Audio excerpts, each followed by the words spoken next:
and welcome to another lawnfawn video. Today we are introducing two new die sets. We have our mini wreath die set, which is so cute and tiny, and then we also have our large wreath die set, which is super fun too. So let's go ahead and check them out. First up, we're going to be looking at the mini wreath, and you can see that you get the wreath, some little holly berries, and an adorable little bow. Now, when I do the wreath, I like using two different colors of green cardstock. So I'm going to add some little drops of glue on my Noble Fir cardstock and then put it on top of my Cilantro cardstock. And that light cardstock behind it, I feel like it adds a ton of dimension. To form this bow, I'm going to go ahead and add some tape runner right onto that piece that extends outside of the bow, and then I can wrap that around the bow to give it a nice finishing look. Before I wrap it all the way around, I'm going to add some tape there to my bow ends and sandwich that between the piece that goes around the bow, and that's going to create a really nice strong hold for this super tiny and adorable mini little bow. I'm going to add a little liquid glue to the back of the bow and attach that to my wreath for a finishing look. Then I'm going to go ahead and add those tiny little berries too, and I'm going to do that by adding a little drop of glue and then dropping that berry right on top of it. So while I put that berry down, I'm going to use my little piercing tool and help that guide the berry into the right place, and you can see just how cute that those look on there. I just love this little mini wreath.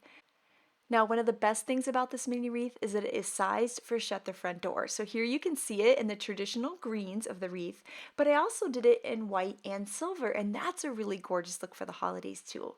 The other really great thing about this wreath, if you do it out of oranges and yellows, it's a perfect fall wreath. And then if you mix in some pastels with a nice light green, you can even get a really cute look for spring and Easter too. Next up, we have some stunning projects from the design team. So here, Yainea actually used the negative of the wreath and then put some green behind it to create these amazing tags, and I am in love with this look. Then Lynette got super creative and she added it to the top of the fireplace from Christmas Dreams, and I love this look. I think it's just gorgeous. This little mini wreath is also a perfect fit for our new tiny gift box. So these boxes by Lizzie are so sweet. I love her sparkly wreaths. They're just gorgeous and it looks amazing on those little tiny boxes. And then Nicole created this gorgeous look here with the wreath on the door that just makes me smile. This is just stunning. Now next up we have the large wreath, and the large wreath comes with a ring for helping you to form the wreath. You've got the branches for the wreath and it cuts 4 at a time, which is really helpful. And then you also have a bow in 2 different styles and also some holly too. So let's start to build this wreath because it's super fun. So the first thing I'm going to do is cut a ton of those branches out of Noble Fir and Cilantro cardstock. Just like the mini wreath, this looks really good with the 2 different tones of greens layered. Now I'm going to take the little sprig there, I'm going to add some tape runner to the back of it, and then add it to my ring. Then I'm going to take an alternate color, the darker color now, and glue that right behind the lighter green. And I'm going to keep alternating my colors this way. So I'm going to add some tape to the back of the little branch piece and then tuck it behind the one that I just added. And I'm going to keep doing this all around the wreath. And there's something super relaxing about doing this. And so you kind of just keep gluing them on. Don't worry too much about their placement because once we've formed the whole wreath, you can kind of move them around because we've only glued the bottom edge down, and that helps it so that you can move it around to make it a nice circular wreath. I already love how this is turning out so much. So you'll see I just keep kind of moving some branches around and adding them in, just tucking them behind each other, going around in a nice circle shape. Here I'm going to tuck in one more, and then I'm going to start moving the pieces around because it looks like a little just lopsided there. So we're going to move those pieces around, and then the top looked a little bit bare compared to the bottom, so I'm going to put in a couple extra pieces until it just looks perfect. Now next up we have the bow, and so I'm going to wrap those little bow ends around my stylus to make them nice and round so that we'll have a nice round bow. I'll add some tape to the center and I'm going to adhere that piece down. More tape to the center, adhere the right side of the bow down.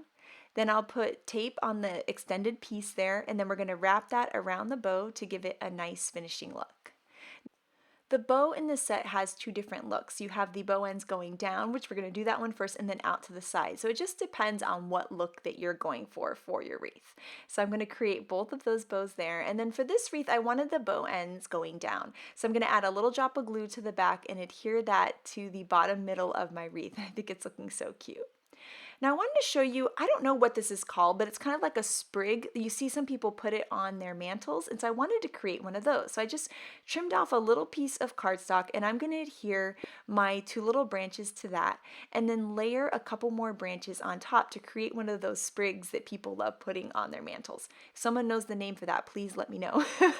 So I'm going to adhere those there, and then I decided to put the light green one in too, because I just love the contrast of the light and the dark green.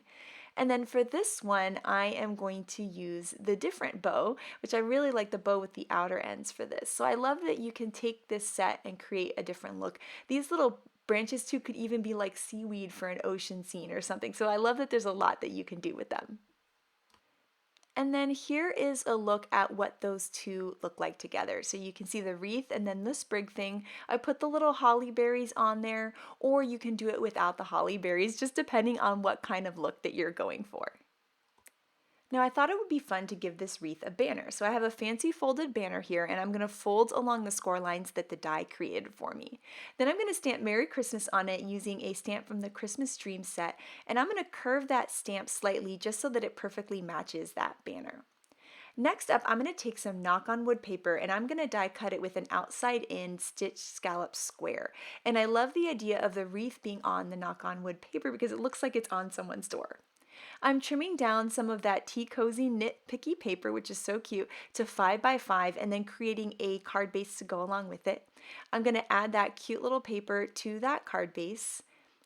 Then I'll add some foam tape to the back of that square there that we created earlier, and I love the brown with that nitpicky. I think it looks really great. And then I can add my wreath to the back. So I'm going to add some liquid glue just to the ring of the wreath, and then I'm going to add that right to the center of the card. And this card is really simple, but I think it packs a big punch because that wreath is just so cool. I added some tape there to the ends of that banner, and I'm attaching that to the wreath, and I love that it's got a little bit of dimension. And then my card is all done, and I am just loving this wreath. I think it's so fun, and I have some amazing projects from the design team to show you. And this one by Elise is gorgeous. I love the glitter and the gold and how she put the sentiment in the middle of the wreath. And then this card by Melissa is just stunning. Cutting from gold glitter paper is just beautiful with this wreath. This wreath can also be fall or any other season depending on what colors you cut it out with, which you can see with Shari's awesome fall card. And then this card by Elena is just stunning. I love how she has the little mittens from the winter tiny tags hanging in it. And then I love Letitia's traditional colors, and that stitched wood grain backdrop just look amazing with her wreath. So I cannot wait to see what you guys do with mini wreath and with large wreath, so make sure to share it with us. Thank you so much for watching, and have an absolutely amazing day. Bye!